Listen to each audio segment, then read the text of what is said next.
সরে যাচ্ছি, তা তো তোমাদের হচ্ছে না। সরে যাও করে যাচ্ছে, কত সর আমাকে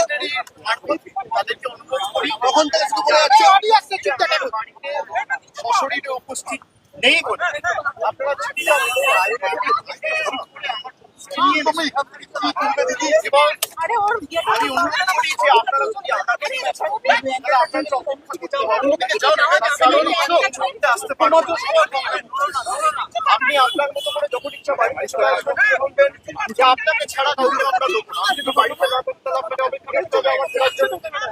এখন প্রায় 7:20 বাজে, আমি বাড়িতে ঢুকেছি, আপনাদের সাথে কথা বলছি 5-10 মিনিট হয়েছে, বাড়িতে ঢুকেছি। আমি ঢুকে দেখেছি সিআইডির প্রতিনিধিরা নেই, তারা ফিরে গেছে। তারা যদি পরবর্তীকালে আমাকে ফোন করে আসে, আমার সাথে যোগাযোগ করে আসে এবং আমাকে বলে কোন সময় গেলে আমি বাড়িতে আমি যখন বাড়িতে নই সশরীরে, তখন যদি তারা এসে তখন যদি তারা আসে নোটিশ দিত এবং একদম স্পষ্টভাবে বলে যে আপনাকে ছাড়া আপনার হয়ে কেউ যদি রিসিভ করতে চায় সেই সুযোগ পাবে না, তাহলে আপনাকে আমার ফেরার জন্য অপেক্ষা করতে হবে। তো আমি আপনাদের মাধ্যমে যারা নোটিশ দিতে এসেছিল, আপনারা যদি আসেন নিশ্চিতভাবে যোগাযোগ করে আসুন, আর না হলে অপেক্ষা করুন। আমি যখন ফিরবো আমি তখনই এই নোটিশটা আপনাদের তরফ থেকে আপনাদের কাছ থেকে নিতে পারবো। আপনারা যারা আমাকে প্রশ্ন করছেন আপনি তদন্ত এড়িয়ে যাচ্ছেন, আমি কোনো তদন্ত এড়িয়ে যাই, আমার দোকানের কিচ্ছু। আমি কেন্দ্র সরকার তদন্তকারী সংস্থার সম্মুখীন হয়েছি এখনো পর্যন্ত 8 থেকে 10 বার। যারা এতদিন ধরে তদন্ত চালাচ্ছে, আমাকে যখনই ডেকেছে আমি গেছি। আমাকে সিআইডি সামান দিয়েছিল, প্রথম সামান 30 তারিখ বিকেলে আমার উপর আক্রমণ হয়, আপনারা দেখেছেন। 48 ঘন্টা আমি বাড়ি থেকে বেরোতে পারি। আমি সময় চেয়েছিলাম, আমাকে 8 তারিখ ডাকা হয়েছে। 8 তারিখ আমি ছিলাম, আমি 6 তারিখ দিল্লির উদ্দেশ্যে রওনা দিয়েছিলাম, ইন্ডিয়া জোটের মিটিং ছিল। 8 তারিখ তারা জানে যখন আমি দিল্লিতে, তখন 8 তারিখ বিকেলে নোটিশ দিয়ে বলা হচ্ছে 9 তারিখে আসুন। 9 তারিখেও আমার বৈঠক ছিল। আমি গতকাল সঙ্গে সঙ্গে যখনই আমি কোর্টের নির্দেশ পেয়েছি, আমি সঙ্গে সঙ্গে 6টার আগে গেছি এবং তারা যে প্রশ্নগুলো করেছে আমি তো এখানে আলোচনা করতে পারি না, যদিও আমি দেখছি মিডিয়া অনেক কিছু বেরিয়েছে। আমায় কি প্রশ্ন করেছে, তদন্তকারী সংস্থার কাছে আর আমার সাথে কি আলোচনা হয়েছে, এটা মিডিয়ায় চলে আসছে। এবং আমি বাড়ি ফেরার আধ ঘন্টার মধ্যে আমাকে প্রথম প্রশ্ন কি করা হয়েছে, আমাকে দ্বিতীয় প্রশ্ন কি করা হয়েছে, আমাকে তৃতীয় প্রশ্ন কি করা হয়েছে, আর উত্তরে আমি কি বলেছি, সব আমি দেখছি মিডিয়ায় রিপোর্ট হয়ে গেছে। আমি এটা নিয়েও আগামী দিন হাইকোর্ট মুভ করবো।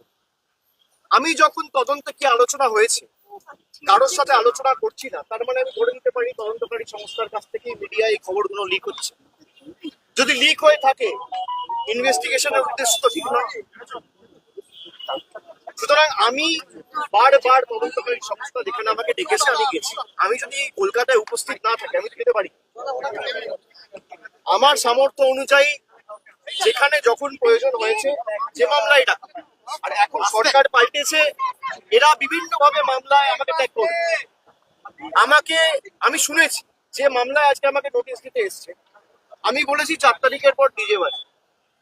আমি প্রশ্ন করতে চাই যে আমি যদি সত্যি কোনো ভুল বলে থাকি, আমি এই স্টেটমেন্ট গুলো কবে করেছি? নির্বাচন চলাকালীন। নির্বাচন যখন চলছে, ল এন্ড অর্ডার, আইন শৃঙ্খলা কার আন্ডারে? ইলেকশন কমিশনের আন্ডারে। মমতা বন্দ্যোপাধ্যায়ের আন্ডারে তো ছিল না, তাহলে তখন আমার বিরুদ্ধে এফআইআর হলো না কেন? ইলেকশন কমিশনের বিরুদ্ধে কমপ্লেন হলে ইলেকশন কমিশন আমার বিরুদ্ধে ব্যবস্থা নিল না কেন? তার কারণ আমি যদি ডিজে বাজানোর কথা বলে থাকি, দেশের স্বরাষ্ট্রমন্ত্রী বলেছে তৃণমূলের লোকেদের উল্টো করে ঝুলিয়ে দিয়ে সোজা করে প্রত্যেক ক্রিয়ার সমান এবং বিপরীত প্রতিক্রিয়া রয়েছে। আপনি বলবেন জ্ঞানেশ কুমারকে যদি আমার এগেনস্টে অ্যাকশন নিতে হতো, তাহলে অমিত শাহর বিরুদ্ধেও অ্যাকশন নিতে হতো। অমিত শাহর বিরুদ্ধে অ্যাকশন নেবার ক্ষমতা ইলেকশন কমিশনের নেই, তাই আমার বিরুদ্ধেও অ্যাকশন নিতে পারেনি। সরকার বদলেছে, এখন মামলা হয়েছে। তাহলে আমার বিরুদ্ধে যদি মামলা হয়, আমি ডিজে বাজাবো বলে তাহলে অমিত শাহর বিরুদ্ধে এফআইআর হবে না কেন? হচ্ছে সত্যি কি তদন্তকারী সংস্থার কাছে রাজ্যের মুখ্যমন্ত্রী যদি এই কেস আমি বাংলা থেকে বহিরাগতদের আক্রমণ করেছি বলে আমার ভাষণে এই তদন্তভার সিআইডি কে দেওয়া হয়, তাহলে যে বহিরাগতরা এসে বাঙালিকে আক্রমণ করেছে সেই মামলার দায়ভার কেন সিআইডি বা সিবিআই কে দেওয়া হবে না? এই প্রশ্ন তো উঠবেই। এই প্রশ্ন তো এড়িয়ে যেতে পারে না। আপনারা এসব চাপের রাজনীতি দল বানানো আমরা অনেকদিন ধরে দেখছি, এসব করে কোনো লাভ নেই। 30 লক্ষ মানুষকে আপনারা ভোটার তালিকার বাইরে রেখে ভোট করেও তৃণমূল 41% ভোট পেয়েছে। 2,60,00,000 ভোট তৃণমূল কংগ্রেস পেয়েছে, তাদের প্রতিনিধিত্ব তৃণমূল কংগ্রেস করবে। এক চুল জায়গা তৃণমূল কংগ্রেস ছাড়বে না। চমকে সিআইডি দিয়ে সিবিআই দিয়ে দল ভেঙে উৎসাহ করে গায়ের জোরে কর্মীদের মিথ্যা মামলায় ফাঁসিয়ে ফৌজ কেসে ইমপ্লিকেট করে পার্টি অফিস দখল করে বাড়ি ভেঙে ঘর চালিয়ে তৃণমূল কংগ্রেসকে দমিয়ে দেবো। সিপিএম এর বিরুদ্ধে লড়াই করে 34 বছরের জগদ্দল পাথরকে সরিয়ে তৃণমূল কংগ্রেস ক্ষমতায় এসছে মানুষের আশীর্বাদ। 2011 সালের পরিবর্তন আর 2026-এর পরিবর্তনটা খালি তুলনা করুন। মানুষের মধ্যে কোনো আবেগ নেই, স্বতঃস্ফূর্ততা নেই। 8টার পর রাস্তা শূন্য ফাঁকা। বিজেপি বিজয় মিছিল বার করতে পারছে না।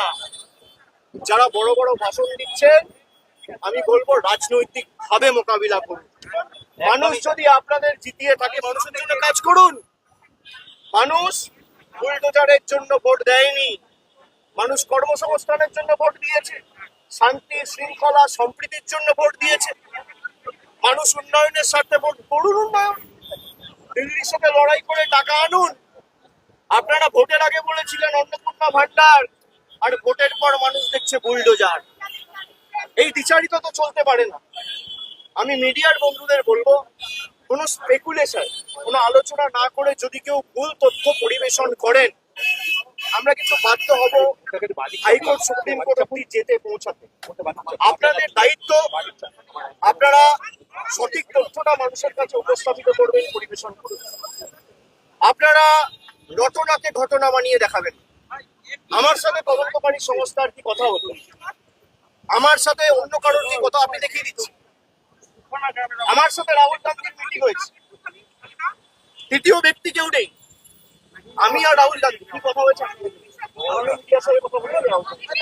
স্যার? আপনারা জানছেন কোথেকে? আপনারা আপনাদের মতো স্পেকুলেট করে অভিষেক দলের অনেক শীর্ষ নেতা আপনার বিরুদ্ধে বলছে।